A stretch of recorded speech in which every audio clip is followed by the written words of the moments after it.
Alright, so I think all of you are on the stream now. So first of all, a very good evening to all of you. I am Dr. Tushar Mehta. I'm an orthopedic surgeon and a faculty of orthopedics at DAMS, and today what we are going to do is we are going to have a discussion on a very basic topic, that is the basics of bone, the basics of orthopedics, and how do I apply that in the form of orthopedics or in the form of a metabolic bone disorder. There's a buzz which is going on around us, and that is about integration. So today I'll give you the core concept of integration, that how do we integrate the first year subjects like anatomy and physiology and biochemistry to a subject of clinical core like orthopedics. Let's begin. I do hope that you all are aware of the fact that what is the structural unit of kidney? That's nephron. What is the structural and functional unit of brain? That's neuron. So today you should be aware of the fact that what is the structural and functional unit of bone? That is basically osteon. Now when I talk about the structural and functional unit of bone, that is osteon, please try to understand that osteon is further divided into two components.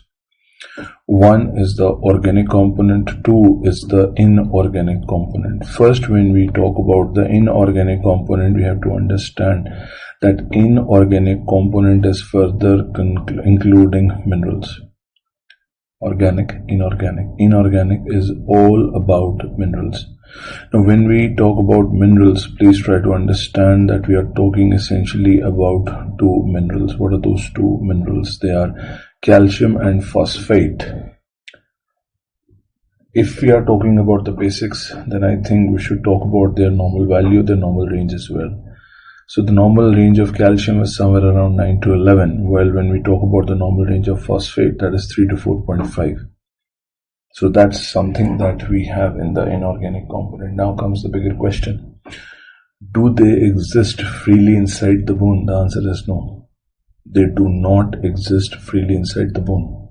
They exist in a fused form, in a bound form, in a combined form. That fused form, bound form, combined form is what is called as calcium hydroxyapatite. This concept that calcium and phosphate do not exist in a free form, rather than they exist in a fused form or bound form, that is calcium hydroxyapatite, will come to use this topic in a while. So as of now, the structural and functional unit of bone is osteon. Yes. It is further composed of two things. Yes. One is organic, one is inorganic. Yes. Inorganic is composed of minerals. Yes. There are essentially two types of minerals. Yes. Calcium and phosphate. Yes. They exist freely. No. They exist in a bound form, fused form. That is what is called as calcium hydroxyapatite.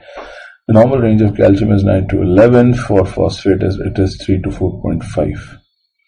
So that was all about inorganic component. We will utilize this concept in a while, don't worry. Now let's jump onto the concept of the organic component. Now organic component is further composed of two things. One is called as the matrix. The matrix, the central component, that is what is called as matrix. And then you have something inside the matrix. They are the cells. We'll talk about cells in a while, don't worry. First we'll talk about matrix. Matrix is again composed of two things. One is organic, one is inorganic. So inorganic, as I said initially, inorganic component of the matrix, that is minerals, but we have an organic component, and when we talk about that organic component, we talk about certain proteins. When we talk about that organic component, we talk about proteins. Now when we talk about proteins, there are three types of proteins. The first one is the collagenous protein. The first one is the collagenous protein. Now when we talk about collagenous protein, there is only one thing that we all are supposed to remember, that what is the most important and most abundant type of collagen found in bone? Type 1. What is responsible for the tensile strength of the bone? Type 1. So in proteins we have two components. One is the collagenous, one is the non-collagenous, and the third one is the enzyme. So first, when we talk about the collagenous protein, as I said, type 1 collagen is the most important, most abundant type of collagen, which is responsible for tensile strength of the bone. Then you have certain non-collagenous proteins, which I'm sure you can read the names here: osteocalcin, osteonectin. There is one more, osteopontin, but you're supposed to remember just these two. osteocalcin, osteonectin. So I told you there are three types of proteins: collagenous type 1 collagen, done; non-collagenous osteocalcin, osteonectin, done. Then what is the third type? That is an enzyme. What is that enzyme? The classical exam, alkaline phosphatase. Is there anything apart from these collagenous, non-collagenous and enzymatic proteins? Yes, there is one more thing: water. And a very interesting point that I want you to remember, that when you compare pediatric skeleton with adult skeleton, when you compare the bone of a child to bones that what we have, then kids definitely they have a little higher amount of water in their bones. So till now what we have understood is that osteon has organic, inorganic. Inorganic is essentially about calcium phosphate. They don't exist freely, they exist in bound form. That's called calcium hydroxyapatite. Normal range of calcium is 9 to 11, phosphate is 3 to 4.5. The other side is organic. Inorganic, further we have some component of matrix and some component of cell we are going to discuss now. But first let's revise matrix. Matrix is further proteins, that is collagenous, non-collagenous, enzyme, apart from that water. In collagenous protein, first MCQ most abundant, type 1, which is responsible for tensile strength, type 1. Non-collagenous, which are the two names, calcinectin, and then we have enzyme, ALP, and then we have water. Water is more in pediatric skeleton rather than us. Now let's talk about what? Now let's talk about what cells. What are the three important cells? What are the three classical cells? What are the three interesting cells that we should be aware of? Osteoblast, osteoclast, osteocytes. Osteoblast, osteoclast, osteocyte. First of all, let's talk about the fundamental. Which is a good cell, which is a bad cell? Tell me. Tell me everyone, which is a good cell, which is a bad cell? Some of you might be thinking osteoblast is a good cell, osteoclast is a bad cell. There's one statement that I want all of you to remember, that no cell is good or bad. It is the circumstances which are good or bad. In Hindi what we say is कोई इंसान अच्छा बुरा नहीं होता, उसके हालात अच्छे बुरे होते. So basically every cell is a good cell and every cell is a bad cell. Don't worry, you will also get to know this particular concept in some time. First let's talk about osteoblast. Osteoblast, the name itself says that it is going to make the bone. It is going to form the bone. It is going to lead to the formation of the bone. But that formation doesn't happen in just a magic. No. That formation doesn't happen like that. Osteoblasts initially have to make a bone which is soft, which is immature, which is malleable, which is ductile, which is uncalcified, which is unmineralized, which is very soft. Are you able to understand my point? Osteoblast initially has to make a bone which is very soft, malleable, ductile, uncalcified, unmineralized. That's a very soft piece of bone that osteoblast is supposed to make. Of course, with the help of collagenous and non-collagenous proteins, that soft, immature, uncalcified, unmineralized bone is what is called as osteoid. So osteoid is the precursor bone which is formed by the osteoblast. Now the bigger question is that is this osteoid strong? No. Is this osteoid having enough hardness or strength? No. So osteoid has to be given a hardness or strength? Yes. Osteoid has to be incorporated with calcium and phosphate? Yes. Because with the incorporation of minerals inside the osteoid, then only you'll be able to convert this into osteon. It is only with the incorporation of minerals that you'll be able to convert osteoid into osteon. So that's the fundamental about osteoblast. So technically we have understood that osteoblast with the help of proteins will make osteoid, which is a soft immature bone which will get incorporation of calcium and phosphate and will become osteon. Now the second thing is that we have to talk about osteocytes. What are osteocytes now? Resting cells, mature cells, quiescent cells. Which type of cells? Please try to understand. Osteocytes are nothing but the osteoblast. Osteocytes are nothing but the osteoblast, which are spent, which are mature, which are done with their job, who have lived their life. They say enough is enough, we don't want to live anymore. So osteocytes basically वो osteoblast हैं जो जीना छोड़ चुके हैं. They don't want to live anymore. So they are resting, mature, spent, quiescent osteoblast. They are done with their job now. They are relaxing. They are resting. They have the maximum lifespan. They have the maximum longevity. They are the most abundant cell in terms of quantity. And you have to remember, this is a very, very important MCQ. That which cell has the maximum lifespan? Osteocyte. Which has the most longevity? That is the osteocyte. Which is the most abundant in number? Osteocyte. So osteocytes are not involved in anything. They are those osteoblasts who are done with their job. Now they've retired. Although they have the maximum number and they have the maximum lifespan. Now let's talk about the third category of cell. That is what is called as osteoclast. As the name suggests, osteoclast, it helps in what? Resorption of the bone, eating of the bone. First thing that we all should know is that osteoclast belongs to a particular family, belongs to a particular category, that is monocyte macrophage cell lineage. It belongs to monocyte macrophage cell lineage. Their relatives are monocyte macrophage cell lineage. And what is the family that they belong to? Giant cell family. That is why giant cell tumor is also called as osteoclastoma, right? They're the least in quantity. And I'm glad and thankful that they're least in quantity, else whole resorption would have happened.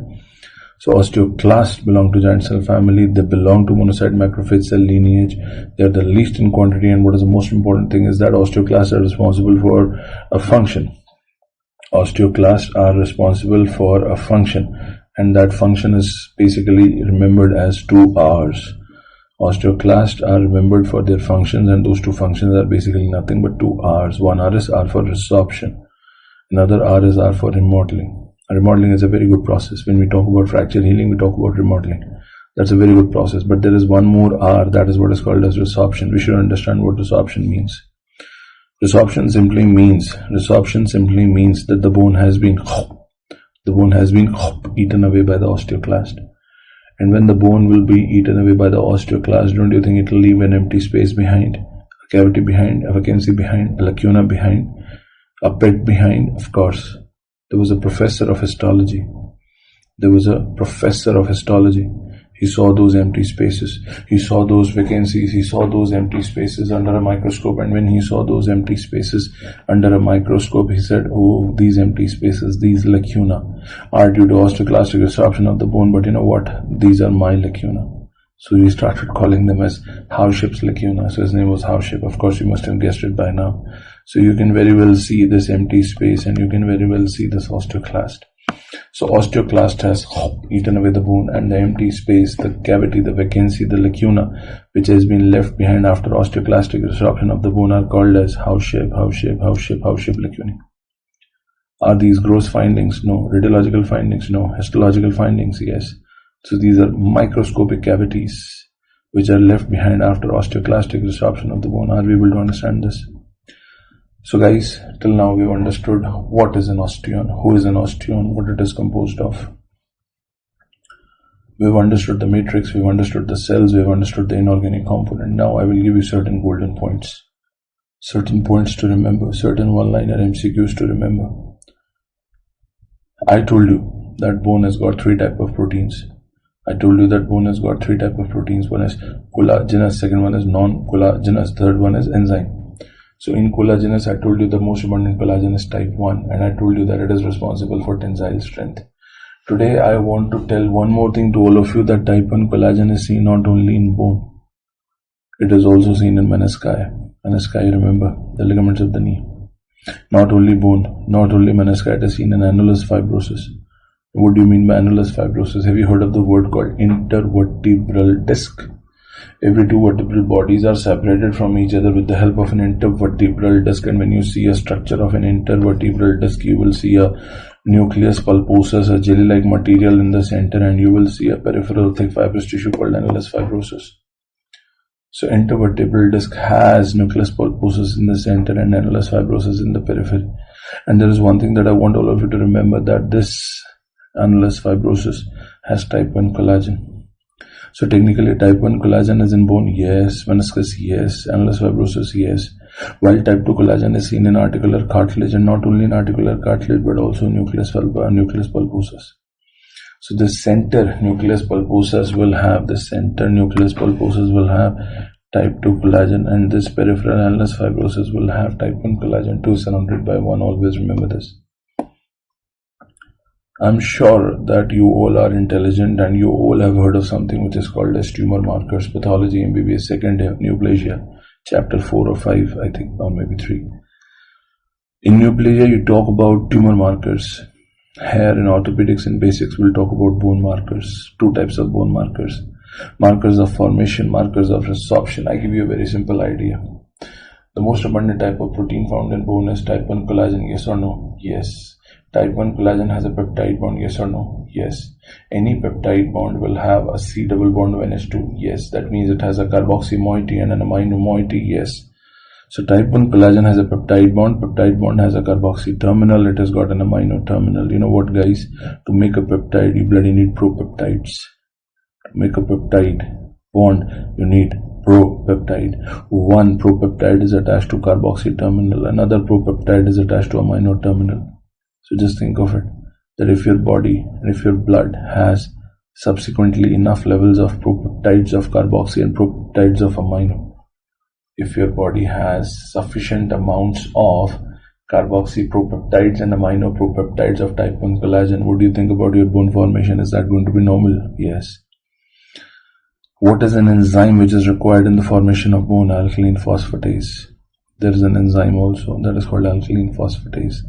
Then there are non-collagenous and collagenous proteins, of course, like type 1 collagen and osteocalcin. So what I'm trying to tell you today is that if I take your blood sample and if I get the blood levels of type 1 collagen, osteocalcin, alkaline phosphatase, carboxy propeptide, amino propeptide, and if all these levels come out to be normal, then I will be able to tell you that yes, guy, yes, dude, the ingredients required for bone in your body, in your blood, are actually normal in range. So definitely these are the bone markers of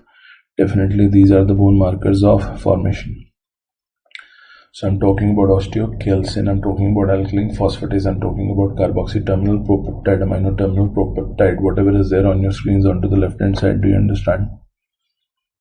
Now after the markers of bone formation, let's say if we talk about markers of bone resorption, what happens whenever there is a building which is collapsed? What happens? What is left behind is wreckage, nothing else. So if there will be bone resorption, what will be left behind? The thing with which the bone is made up of. If the bone is collapsed, if the bone is resorbed, what is left behind? The stuff which is most importantly required to make bone. What is that? Type 1 collagen. So technically, after bone resorption, what will be left behind in blood and urine is type 1 collagen. Do you think you will have type 1 collagen intact as well? No, the answer is you will have type 1 collagen degradation products. It is called as TCDP, type 1 collagen degradation products. Now, did I tell you that to make a type 1 collagen, you have to have a peptide bond? To have a peptide bond, you have to involve propeptide. But now I'm telling you that if a peptide bond is broken, then you result to have telopeptides. Propeptides make peptide. When peptide is broken, it leads to the formation of telopeptide. So one telopeptide will be attached to carboxy terminal, one telopeptide will be attached to amino terminal. If alkaline phosphatase was an enzyme involved in formation of the bone, I want all of you to remember that acid phosphatase, particularly tartrate resistant acid phosphatase, which is in short is called as TRAP, is involved in as a marker of bone resorption. Then there are certain amino acids which are also released and liberated in the blood and urine as a part of the resorption of the bone. They are called as pyridinoline and deoxypyridinoline. So on to the left hand side you have markers of bone formation which include propeptide of carboxy terminal, amino peptide of carboxy terminal, alkaline phosphatase, osteocalcin. On the right hand side you have bone resorption markers which are nothing but type 1 collagen degradation products, where you have pyridinoline, deoxypyridinoline, amino telopeptide, carboxy telopeptide. You have amino telopeptide, carboxy telopeptide, and you have tartrate resistant acid phosphatase. Are we able to understand this? So guys, we have tried to understand the basic essential physiology and biochemistry, but now we will take physiology one step ahead. How? We will talk about a very, very important physiological mechanism here. What is that important physiological mechanism here? Just listen to me. We all have serum calcium in our body. Yes. Normal range is 9 to 11. Yes. What if the calcium is decreased? I'm asking you all a question. What if the calcium is decreased? There will be some mechanism inside the body which will try to increase that serum calcium. What increases serum calcium in the blood? Parathormone. How does parathormone do that? First, parathormone goes to GIT.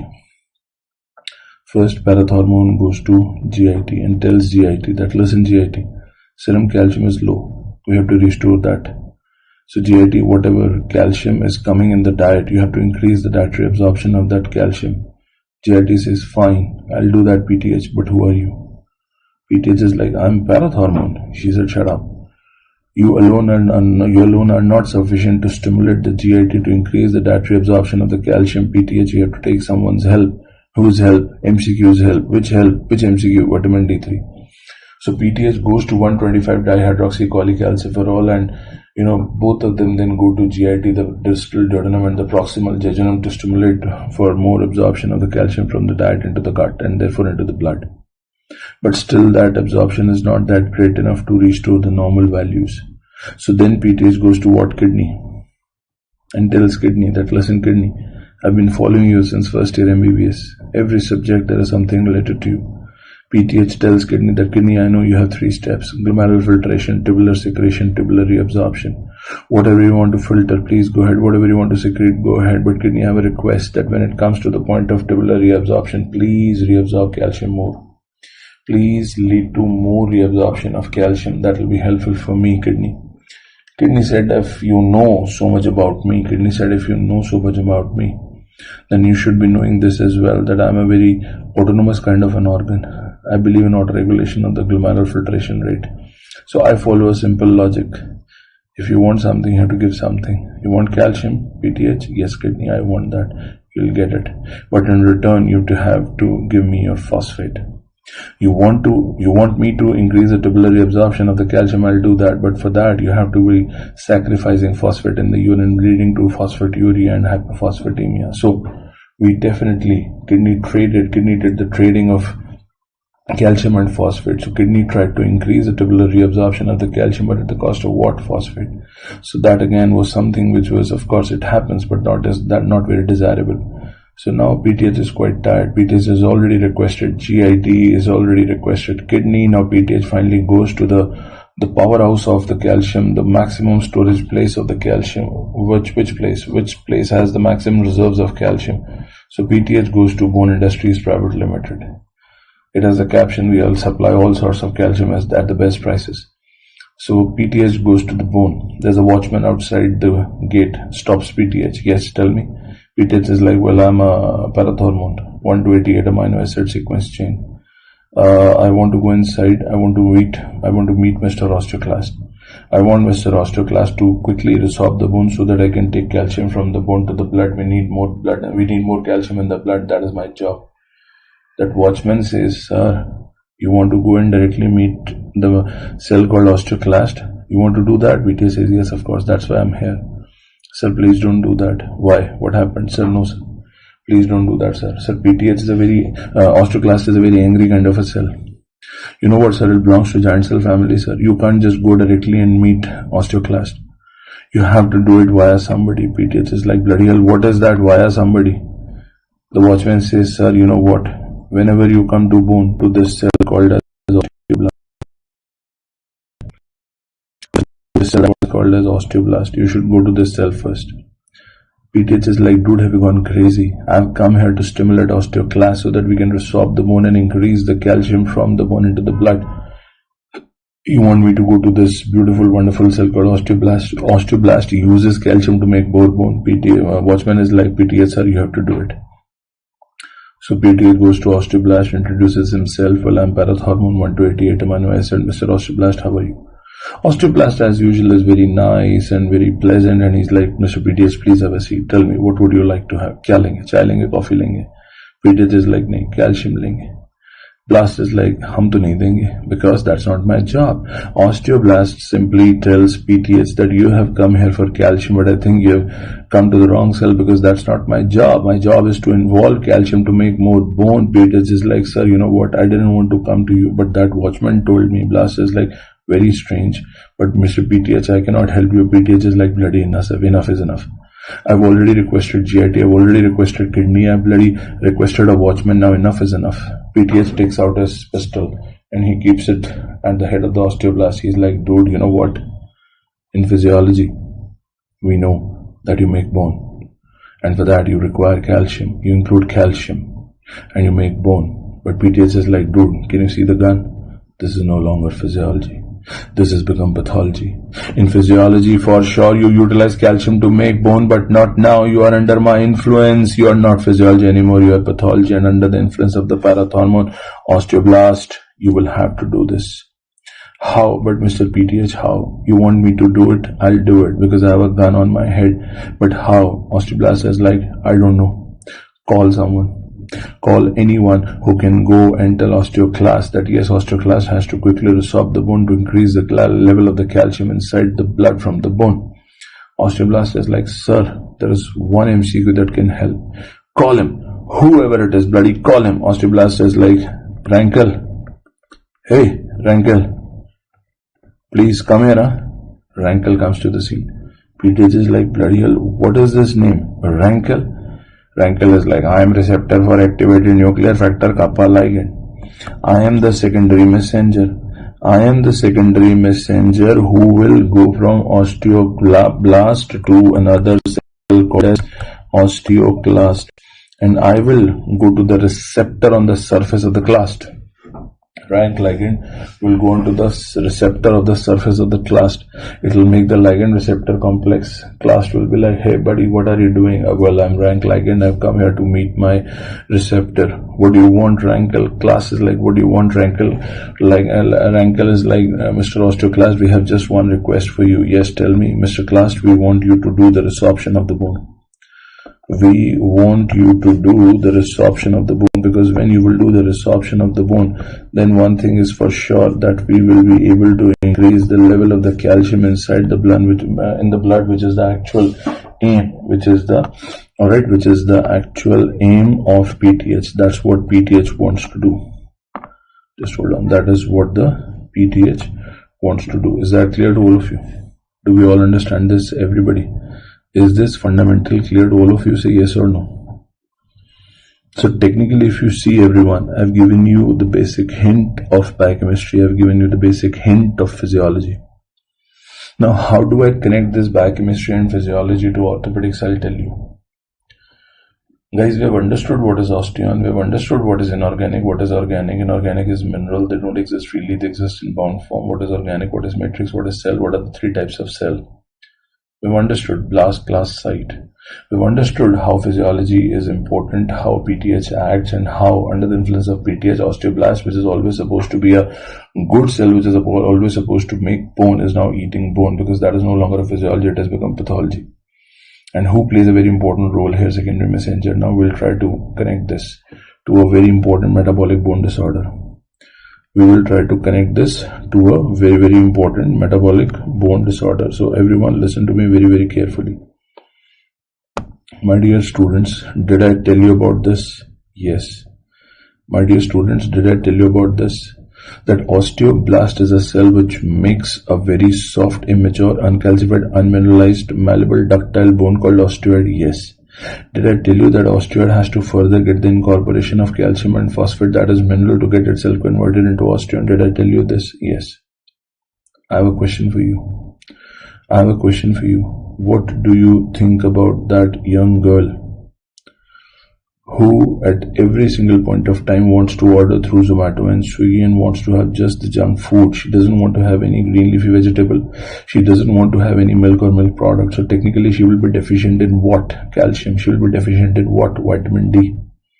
There are certain people who take a lot of calcium in their diet, but the problem is they are suffering from some GI disorder, some gastrointestinal disorder. They have some sort of a malabsorption, they have some sort of a short bowel syndrome, they have some sort of a inflammatory bowel disease, due to which that whatever calcium that they are having in the diet, they are not able to absorb that calcium at the GI, so they have a poor GI absorption. There's a very small population as well who have a good intake of calcium, they absorb it well in their GIT, but the problem is still they are deficient in calcium. Why? Because of a simple reason, that their kidneys are not able to hold it. Some glomerular disorder, tubular interstitial disorder, calcium losing nephropathy, calcium receptor insensitivity, something. There is something for sure, either that is a dietary intake is low, or there is a GI absorption which is poor, or there is excess renal tubular secretion. But one thing is for sure, that either of the three, one, two, or all three can happen, but usually we have the first is the most common cause. But bottom line will remain the same, that because of either one, two, or three, or a combination of one, two, three, one thing is for sure, that we are going to have a patient who will be deficient in vitamin D and calcium. Say yes or no? Yes. So technically we have a deficiency of calcium. Now think of it. If there will be deficiency of calcium, I have a question. Will osteoid be normally converted into osteon? No. I'm asking you a question. Do you require calcium Do you require calcium to convert osteoid into osteon? Yes. Do you have calcium? No. So will that conversion of osteoid to osteon be normal? No. So will there be a properly formed osteon? The answer is no. Will that go as a feedback kind of a mechanism to Maharaj osteoblast? See, osteoblast is a kind of a Maharaj, is kind of a Raja. So if, I repeat my words, if osteon is not properly formed, that will go as a kind of a feedback to Maharaj osteoblast. The feedback, the message will go to Maharaj osteoblast. Maharaj, yes, tell me. Maharaj, did you make osteoid? Yes, I did. Maharaj, what were you thinking when you were making osteoid? Well, I was thinking that this osteoid will sooner or later, today or tomorrow, will get incorporation of calcium and will convert itself into a very thick, strong bone called osteon. Maharaj, very sorry to inform you, but that didn't happen, Maharaj.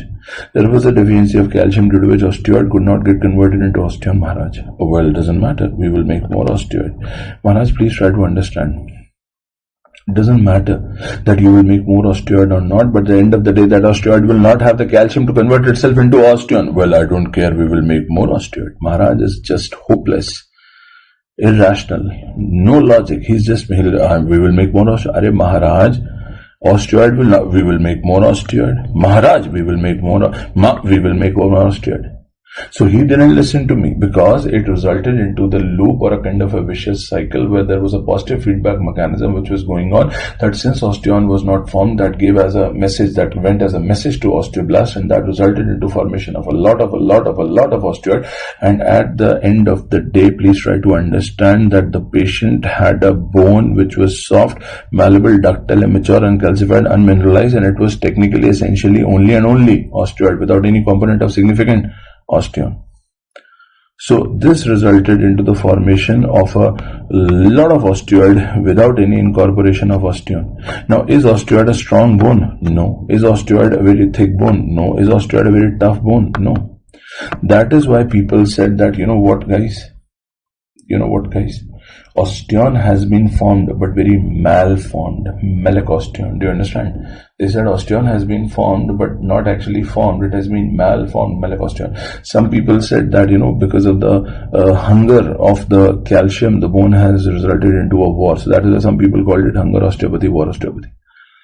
Osteo means bone, malacia means weak. So you had a bone which was weak, which was soft, which was uncalcified, which was unmineralized, which was ductile. So as I said that either of the three causes will be there. Either you will have a dietary deficiency, or you will have a poor GI absorption, okay, or you will have a poor renal tubular secretion. There will be excess renal tubular secretion or poor renal tubular reabsorption, due to which this entire process will happen. Now, there's one thing that I want all my students to remember, that osteomalacia is technically a qualitative defect. I want all my students to understand that osteomalacia is technically a qualitative defect. Many people in the first go, they don't understand what do you mean by a qualitative defect, what do you mean by a quantitative defect. So basically what I'm trying to tell you here is that there is a condition called as osteoporosis, which is a quantitative defect, but there is a condition called as osteomalacia, which is a qualitative defect. Let's try to understand the fundamental behind the two. Do you see a normal bone onto the left hand side? Of course. Do you see 3 vertical trabeculae and 4 vertical trabeculae and 3 horizontal trabeculae? You can see that. There are 4 vertical trabeculae and 3 horizontal trabeculae. You can very well see that. Now, just imagine and just take a look. So, this is 1, this is 2, this is 3, this is 1, this is 2, this is 3, this is 4. Okay, I'll draw it again for you. Just take a look again. So there are 4 vertical, 3 horizontal. So 1, 2, 3, 4. 1, 2, 3. Did I alter with the number? I'm asking you all a question. Did I alter with the number? No, I didn't. Did I alter with the number? No, I didn't. So is the quantity the same? Yes. But that crisscross fashion which is there in the normal thing which is onto the extreme left, do you see that normal crisscross fashion of the trabeculae? No. So did I alter with the number? No. But did I alter with the typical crisscross fashion with the typical quality? Yes. So you have resulted itself into a qualitative defect. So you have resulted this into a qualitative defect, and that qualitative defect is what is called as osteomalacia. That qualitative defect is what is called as osteomalacia. Now I'll show you quantitative defect. Just take a look. So this is 1, this is 2, this is 3, this is 4, this is 1, this is 2, and this is 3.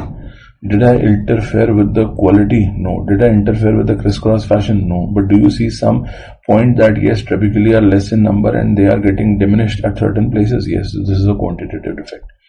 So today you have understood malacia as a qualitative defect, while porosis is a quantitative defect. Now in osteomalacia, in malacosteon, in hunger or war osteopathy that we are discussing right now, always try to understand that a typical patient coming to your OPD is a young female.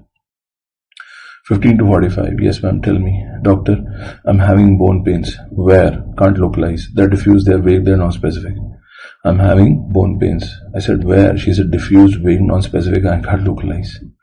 But yes, I have bone pains. And there is one more thing, doctor. I have pain in 2 or more than 2 joints of my body. 2 or more than 2, poly, joint, arthralgia, pain.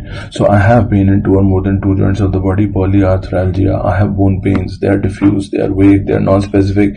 In fact, doctor, I want to tell you in MCQ that most common site involved will be spine. In osteomalacia, most common site involved will be spine. Ma'am, anything apart from that? Yes, doctor, I have a lot of weakness in my shoulder and pelvic girdle muscles, proximal muscles. I have proximal myopathy.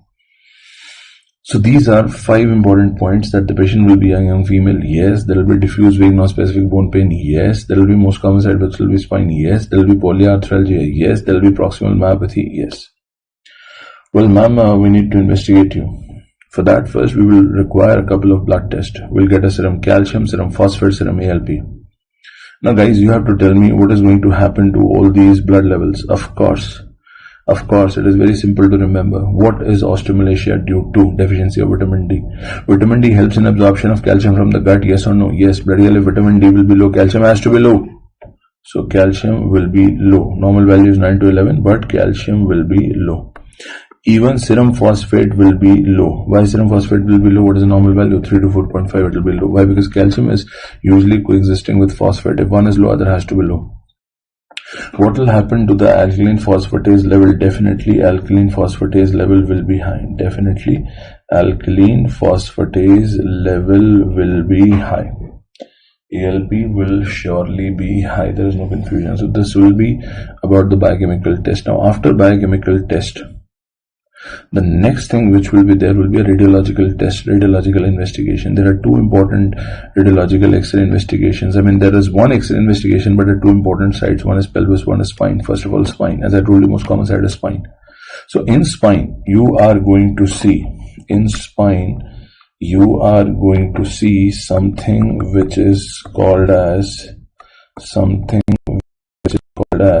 fish mouth spine, or cold fish spine, or biconcave vertebra. So you are going to see something called as cold fish spine, or fish mouth spine, or cold fish vertebra. You're going to see something like this. Now what happens in this? I'll tell you what happens in this. In this, there is a simple thing that the superior end plate of the vertebral body is concave, the inferior end plate of the vertebral body is concave, and the vertebral body height is collapsed. So since the superior end plate and the inferior end plate is concave, therefore we call it a biconcave vertebra, just like the mouth of a fish, also called as cold fish spine. Can I show this to you? Of course I can. So just take a look at this vertebral body height. Take a look at this vertebral body height. The height is collapsed.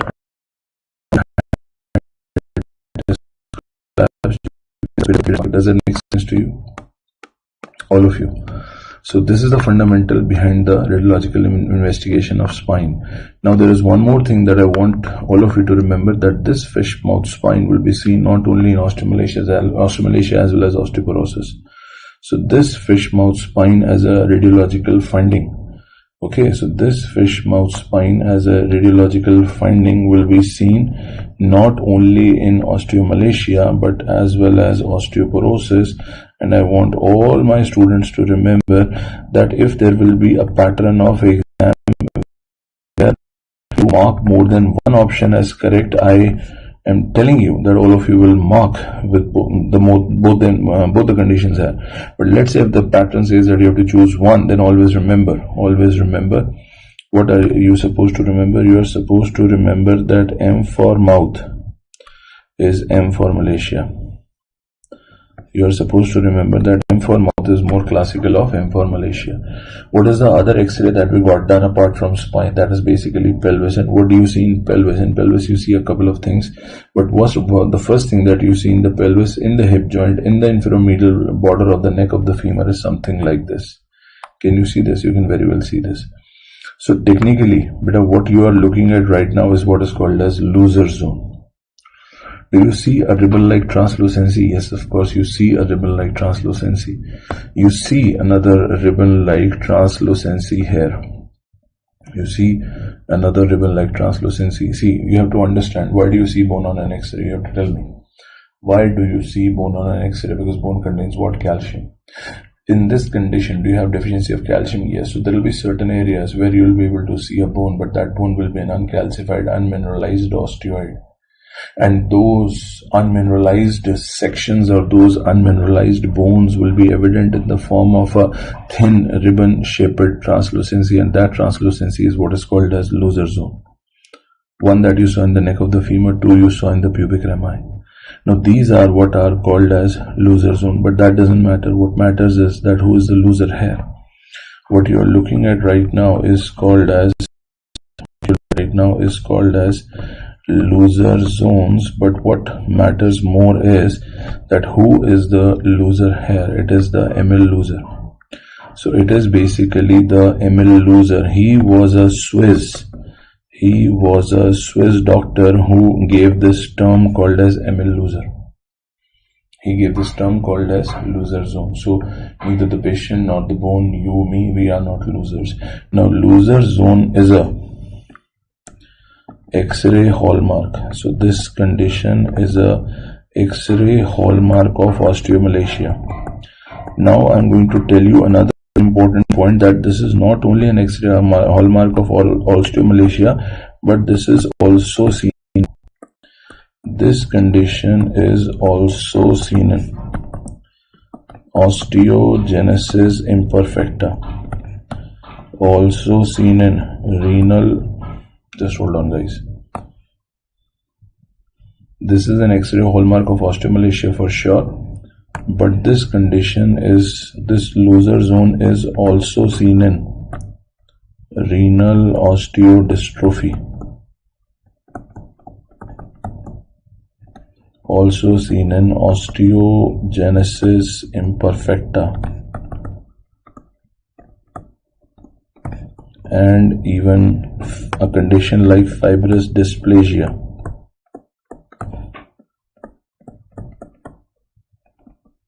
And even hypophosphatasia.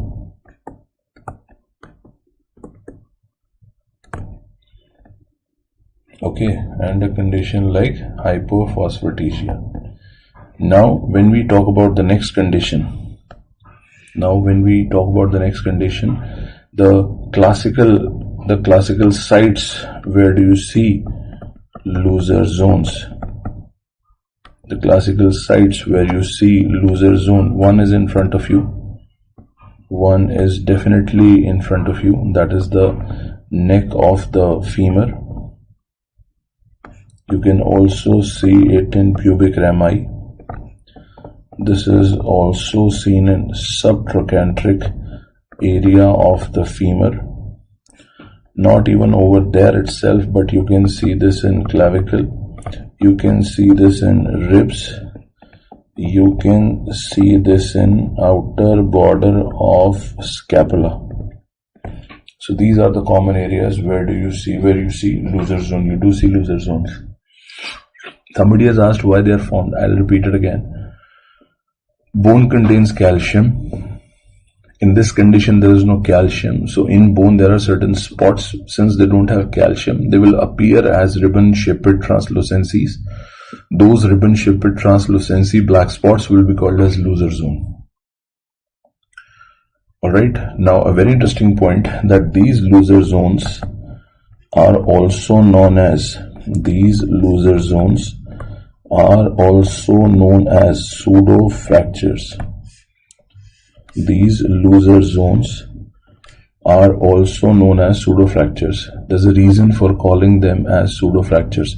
The first reason is that there is no callus formation. The first reason is that there is no callus formation. Please try to understand. There is no callus formation. See, okay, just talk about this structure in the center of the circle. Just talk about this. If I don't tell you anything about this patient, and if I give you an X-ray, will you be able to say that, okay, this is a fracture of the neck of the femur on the inframedial part? Of course you will. So they look like to be a fracture. Loser zone look like to be a fracture, but they are not true fractures. Why? Because a true fracture heals by the formation of callus. Here you give just one shot of vitamin D to this young woman, another 5 days you will not be able to see this. So these loser zone, they heal without any callus formation. So there is no callus formation during healing. That is the first reason why we call them as pseudo fracture. The second reason why I call them as pseudo fracture, when you have a normal fracture and when you walk on that fracture, the fragments will displace. You do have a fracture, you are walking on that, the fragment will displace. Here there will not be any displacement. Here there won't be any displacement during weight bearing. There will not be any displacement during weight bearing. Please try to understand. Now the bigger question that comes is, how do we treat? So first of all, if you know that normal calcium is 9 to 11, normal phosphate is 3 to 4.5, you should know the normal range of vitamin D is 20 to 40 nanogram per deciliter. Alright, so that's the normal range of vitamin D, 20 to 40 nanogram per deciliter. So what we believe in the treatment is, we believe in something that is what is called as STOS regime. What do you mean by STOS regime? Either you give 6 lakh international unit deep intramuscular stat, 3 to 6 lakh international unit deep intramuscular stat, or 60,000 unit either in the tablet or in the form of a granular sachet per week for a period of minimum 8 to 12 weeks. So that is what we believe in as STOS regime. And this is about vitamin D for sure. But yes, there is one more thing apart from STOS regime, apart from vitamin D, that is sunlight. Now, sunlight is something we all are aware of, the fact that sunlight is very important as a source of vitamin D, but it is not easy for us to always go for the sunlight thing. Asan nahi hai. It's not that easy that we go for the sunlight thing. Har aadmi nahi ja sakta na Goa. So then you have to have certain food modification, dietary modification. That is very important. Now, when we talk about food, please remember that it is only the fish, or in other words, I would say non-vegetarian sources. I mean, this is a very clear-cut fact that there is no vegetarian diet. There is no vegetarian source. I mean, it happens in my OPD often that, doctor, I am a pure vegetarian. So there is no vegetarian source as such. Then you have to take the tablets. Then there is no other option. Are we able to understand this? So that is the only thing that we are supposed to do. So guys, the purpose of teaching you today was basically to integrate and to tell you how to integrate a topic like osteon with its calcium phosphate, with its osteoblast, osteocyte, osteoclast, with its type 1 collagen, non-collagen enzyme, 2 markers of bone formation, 2 physiology of calcium and phosphate, 2 the various cells that we had discussed, to the various hormones, PTH and calcitonin, and how we connected that to a disease where if there is a deficiency of calcium either due to poor dietary intake or poor G absorption or excess renal secretion, then how that deficiency of vitamin D and calcium disturbs the entire metabolism.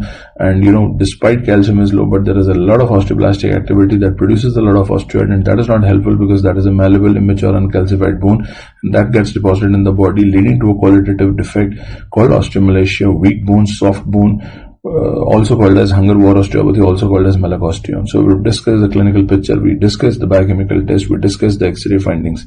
I hope you understood that how one can integrate the physiology, biochemistry to the metabolic disorder of orthopedics. So that is something which has to be done, and I have a very strong feeling that something will be related to this will be there in your exam. I have a very strong feeling. That can be a loser zone, that can be a fish mouth spine, that can be some MCQ from the physiology, that can be even a question on rancor, or maybe they'll ask you that the receptors for agents like parathormone are. The receptors from parathormone are situated on osteoblast, osteoclast, osteocytes. So answer will be osteoblast. So something related to this can come for sure. Alright, with this I bring this session of DAMS Predictor series towards an end, where I wanted to integrate the two things. And thank you so much. Thank you to all of you for patient listening, and I wish you guys all the best. Those who will be giving the NEET PG coming month, just hang on. You have been persistent and patient for a very long time. Just last a couple of days, few weeks left. So please give your more than 100%. I'm sure you'll be able to, achieve whatever you have ever aspired for. And for that, I wish you all the best. Good luck to all of you. Thank you so much. Bye bye. Good night. Have fun. God bless.